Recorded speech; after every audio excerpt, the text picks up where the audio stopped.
person. The blue-suited officials knew exactly what Putin meant. The Ukrainian president had started his career as a comic actor and comedian. From 2015 to 2019, Zelensky was the star of the Ukrainian hit series Servant of the People.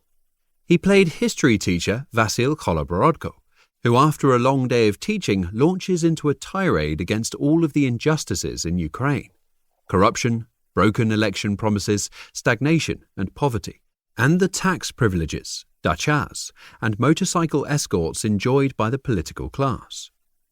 A student secretly films Koloborodko's damning speech and puts the video online. The tirade goes viral, and the young history teacher, who still lives with his parents, is invited to go into politics. He wins with a landslide victory, becoming the first ever Ukrainian head of state who cycles to work. Koloborodko turns the political world upside down, steering the country towards a glorious future. The series tapped into a classic populist theme, that of the political outsider who makes short work of the old regime.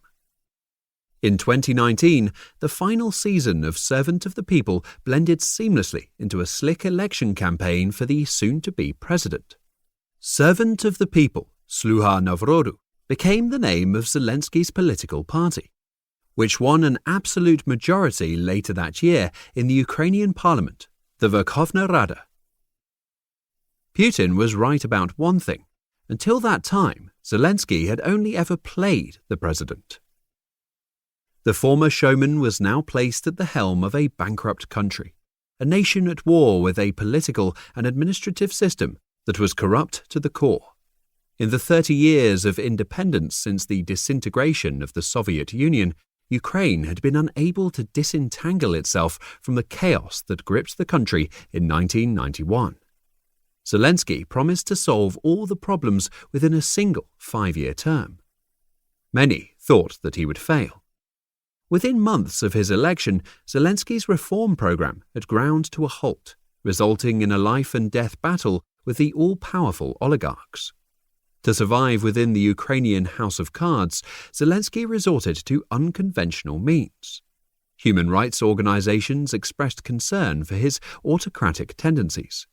Ukrainian patriots feared that the new president would sell out Crimea and the Donbass to secure peace with Moscow. The public prosecutor's office in the Netherlands was outraged when Zelensky exchanged a key witness with Russia during the investigation into the shooting down of the Malaysian Airlines flight MH17 over Ukraine in 2014. In September 2019, Zelensky became unwittingly embroiled in a scandal surrounding the potential abuse of powers by the American President Donald Trump. During a telephone conversation on the 25th of July, Trump supposedly put pressure on Zelensky to launch a criminal investigation against Trump's opponent in the imminent presidential elections, Joe Biden. According to unfounded rumors circulating in Trumpland, while working as vice president under Barack Obama, Biden had insisted on the dismissal of Ukraine's prosecutor, General Viktor Shokin, in order to suppress an investigation into his son, Hunter Biden, and his employer, the Ukrainian gas company Burisma. During his telephone conversation with Zelensky, Trump denied any wrongdoing. As proof, the White House published a transcript of the conversation between the two presidents. Zelensky came across as a spineless sycophant.